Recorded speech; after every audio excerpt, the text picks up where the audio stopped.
Hello friends, నేను మీ JD. Welcome to Bigg Boss updates. Bigg బాస్లో 95 డే ఫస్ట్ ప్రోమో వచ్చింది.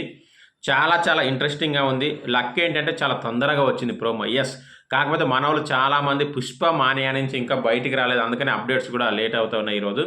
సో ఓవరాల్గా చూసుకుంటే ఫస్ట్ టాస్క్ వచ్చేసి జెండా టాస్క్ ఫ్లాగ్ది. చాలా చాలా ప్రాణం పెట్టి ఆడారు, ఒక్కొక్కరు ఫైర్ తోటి. చాలా ఇంట్రెస్టింగ్గా ఉంది. ఇక 3 సార్లు గెలిచిన గౌతమ్ని రోహిణి కూడా తీసేసింది, గౌతమ్ ఓడిపోవడం వల్ల. సో రోహిణి చాలా గ్రేట్ అనే చెప్పాలి. అయితే ఈ టాస్క్లో రోహిణి అండ్ అవినాష్ లాస్ట్ వరకు ఉన్నారు. ఇందరితో విన్నర్ డిక్లేర్ చేస్తారేమో అనుకున్నా, కానీ ఆల్రెడీ దానికి సంబంధించి వీడియో కూడా చేశాను. డిక్లేర్ చేయలే. బిగ్ బాస్ సాటిస్ఫై అయ్యాక మళ్ళీ ఇంకో టాస్క్ పెట్టారు. అదే నిలబెట్టు పడగొట్టు. జనరల్గా ఫోటో ఇక్కడ పెట్టి ఇలా బ్లాక్ లాంటివి అన్ని పెట్టి ఇలా నెడితే చివరికి వచ్చేసరికి పడాలి. ఈ చాలామంది చేస్తూ ఉంటారు, పేకలతోటి కైన్స్ తోటి చాలా పెద్ద పెద్దవి చేస్తూ ఉంటారు అలాంటివి. సో అలాంటి టాస్క్ దీంట్లో ఫస్ట్ అవినాష్ ఫినిష్ చేసి గెలిచినట్టుగా ఉంది. ఆల్రెడీ అంతకుముందు గెలిచారు, ఇప్పుడు గెలిచారు కాబట్టి.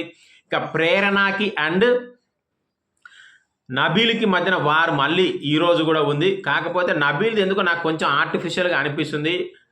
మాట్లాడుతుంటే సరే తప్ప ఒప్ప అనేది ప్రోమోట్స్ చూసి డిసైడ్ చేయలేము, అంత క్లియర్ మ్యాటర్ ఇయ్యలేదు కాబట్టి ఎపిసోడ్లో చూసి లైవ్లో డిసైడ్ చేద్దాం. మీరేమనుకుంటారు? మళ్ళీ ఈరోజు నబీల్ తప్పై ఉంటుందా, ప్రేరణ తప్పై ఉంటుందా? గెస్ చేసి కామెంట్ చేయండి.